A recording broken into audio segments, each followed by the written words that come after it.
ASPCA event with Sanjaya, and you're watching On the Spot Interviews.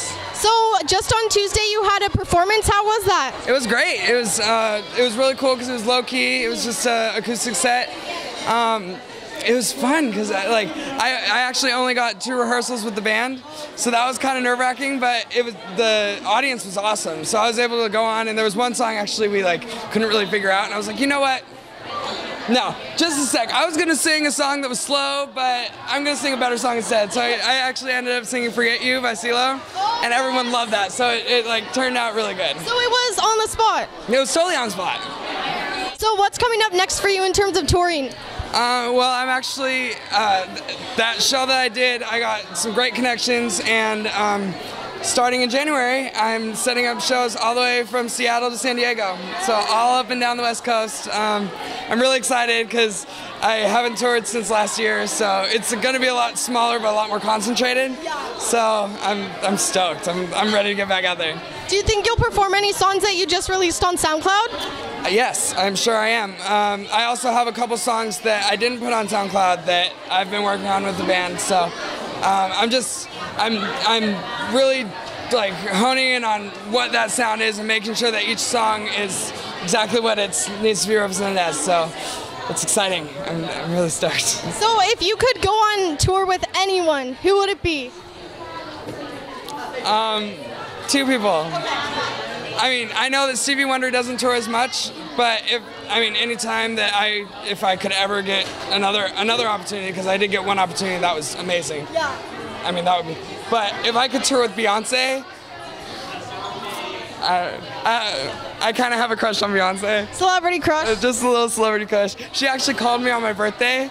Oh, wow. Yeah, I was like, whew. Starstruck? So starstruck. The only time I've ever been on the phone and not, literally shaking, not knowing what to say. She calls me up and she's like, hey, is this Sanjaya? And immediately I knew who it was.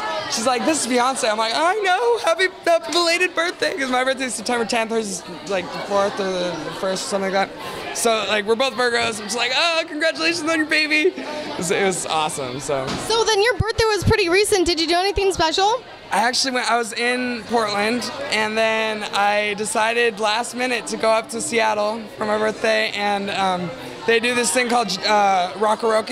It's like live band karaoke, and it's with a band that I've played with before, so I called them up. I'm like, hey, are you doing a show today? And they're like, oh yeah, we're gonna be here. So I went up there, I did live band karaoke, and then my mom was there, so she came on stage and we sang together. And that was awesome. I've never actually sung with my mom, so. That's so cool. Yeah, I had a lot of fun. You mentioned that you're inspired by Stevie Wonder, and I actually remember you saying that on the show. What is it about him that inspires you? I mean, the main thing is just overcoming obstacles. I mean, that's the ultimate overcoming obstacles. He's I was at his show, and he's literally playing 3 pianos at a time, but I can't see any of them. No, I mean, being able to switch from 2 pianos over here and then go straight to the exact right key over here, that's incredible. And that's for me, that makes me I have no excuses. You know, I can't say, oh no, I can't learn this because Stevie Wonder, Mozart was deaf. Yeah. There's no excuses. If you want to do something, you can do it. Put your mind to it. Exactly. So in terms of, being able to set your mind to something, do you have a favorite motto about that? I think my motto is timing is everything. I thank God every day for timing. Timing is everything. Everything happens for a reason. Everything happens exactly when it's supposed to for a reason. And I fully believe in the power of positive thinking and the power of manifestation. And I can talk about The Secret and all that stuff, but for me, it's so much deeper than The Secret, because The Secret came out and I had already been living it for, my father's Hindu Brahmin, so I learned a lot from the Vedas and all these writings that talk about, the power of positive thought and the power of just being able to go out there and everything is going to happen when it's supposed to. You can't make anything happen. And that's the thing, especially Idol. My mom didn't want me to do it because she thought I was too young. she was like, I think you should wait. I think you should just wait. I was like, I don't want to, because this is the last year I'll be able to, like, I auditioned when I was 16. I knew I'd turned 17 right after I got on the show. And then by the end of the tour, like 2 weeks before the tour ended, I turned 18. If I had auditioned the next year, I would have been 18. I wouldn't have had my parental support. I wouldn't have my sister. I would have been like lost in this situation without any kind of home support. So timing is everything. I thank God every day for timing. Oh yes. So your sister, even though she didn't make it to the finals, has she been doing anything recently with music? Yeah, she's actually, she's in a jazz band. She's living in Montana right now, but she's in a jazz band. She's doing music. She likes more low-key. She's not as, like, into the big, like, crazy lifestyle. She likes it a little more low-key. She likes to be able to communicate and really have a connection with her audience. So she's been playing really cool, like, lounges and cool things. She went to India during college. She went to India and studied classical Indian music. So yeah, so she integrates that into jazz music, and it's awesome. I got to see her for the first time with her band, and it was so much fun. Do you guys get along? Oh yeah, yeah. Very lucky. Yeah, well, for a long time we didn't, because there's always going to be sibling rivalry, but I think once she moved out, then it was like, all right, you're not there every day. I can appreciate what we have and the connection we have. Actually, we have the kind of connection where I was living in New York, and one day I just all of a sudden got really, really sad. And I was like, what's going on? Like, there's no reason why I should be. I called my sister up and I found out that her friend had just died. And it was horrible, but like, it really like pushed that point where me and my sister have such a close connection. And it's so great to be able to have that person that you can call up and be like, you know what? This is what's going on. You don't have to really explain your emotions about it, because they just understand. So I'm grateful for that. So I also wanted to talk about another relative. You're here with your cousin today. Have you had a best moment with her in San Diego? I think it was the first day, because actually before I got down here, I had only kind of met her a couple times because she was through marriage, so it wasn't like we knew each other, but we didn't have like a really close connection. As soon as I got here, I was staying with her. So that first night, we were just like talking and learning about each other and realizing that we're like, she's awesome.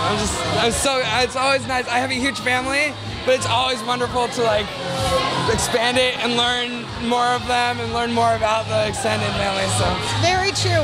So this event is all for the ASPCA. Can you give them a shout out? Absolutely. The ASPCA is, I mean, it's an organization that's really, it's important. I mean, animals don't have a voice. People say that all the time, but it's really true. Animals can't defend themselves.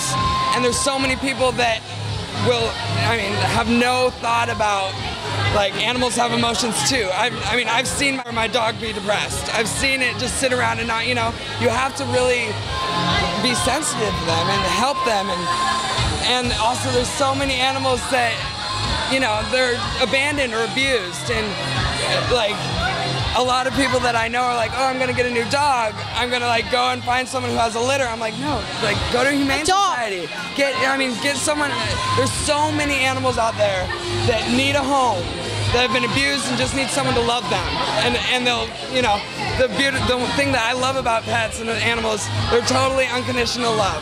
I mean, you can go home, be in a bad mood, your dog will come up to you and they're just like, I love you, and I don't care what you're saying, I don't care what's happening, and they just, it's a kind of happiness that you can't get from, humans, I love them, they're awesome, but there's definitely a lot of thought that goes into things. Animals are just unconditional, and that's you can't get anything better than that. Yeah, I love my dog Bird, and his brother's name is Ernie. Oh, that's adorable. What kind of dogs? He is, okay, we're not positive, but he's a boxer and he kind of looks like he has Mastiff in him. Oh, nice. I've always wanted a Mastiff. I have a little French Bulldog Scotty mix. His name's Luciano, and he's so adorable. He thinks he's huge. He's just like, oh, stocky. It's so cute. My dog probably thinks he's small. He sleeps on my bed with me. I cannot sleep. He's a Mastiff, so he's like 80 pounds. Oh my God. Yeah. It's crazy. That's insane. I want to, like, in my manifestation, I'm gonna like retire and own a big property in New Zealand. and have a bunch of mastiffs and have horses and like adopt. My sister's actually been working with like rehabilitating horses and doing like animal therapy because she's always done that. So I was talking to her about it, and she's just like, it's so great to be able to go and, you know, you get up early, you have to go in there and you're like cleaning out the stables and, you know, you're totally getting nitty gritty, getting in there. And these horses, all they want is something, you know, all they want is love. All they want is someone to like give them some good energy, and she gets to do that. And, you know, I really want to be able to do that. I'm not in Montana, so it's not as easy in New York, but it's definitely something that I want to get back into. Well, then this is the perfect event for you. I know. I was so excited when you told me about it. I was like, yes, this is exactly what I want to say. I haven't done a lot of events recently because I've been just writing and working on a lot of stuff, but it's the perfect one to come to. It's a red carpet, but it's not. It's so unique. So it's orange. That's awesome. So I have to ask you for your Twitter and your Facebook fan page and Instagram. Yes. Twitter is @Sanjaya. Facebook is facebook.com/Days of Fire. I saw that. Yeah. I got it wrong last time, but I looked it up. So Days of Fire. Days of Fire was my fan site before. So DAZEOFFIRE. Okay. Which my fan color on Idol is actually orange. So I mean, I'm just saying. Instagram. I don't have an Instagram. You don't have a smartphone. Yeah, 'cause I'm working on that. In 2 days, my phone plan goes off, so I'm gonna look into getting a smartphone. Hopefully, we'll see. Awesome. And then my SoundCloud is soundcloud.com/Sanjaya Malakar. Okay. And is there anything else you'd like to add to the interview?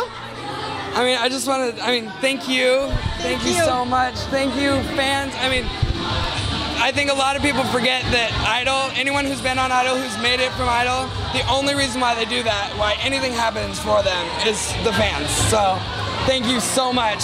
My fans are awesome. They've stuck through everything. I mean, I have people that have gone to every single, like, loan themselves, used the last of their paycheck to fly across the country to come see me. So, that's just like, you couldn't ask for better things. So, thank you.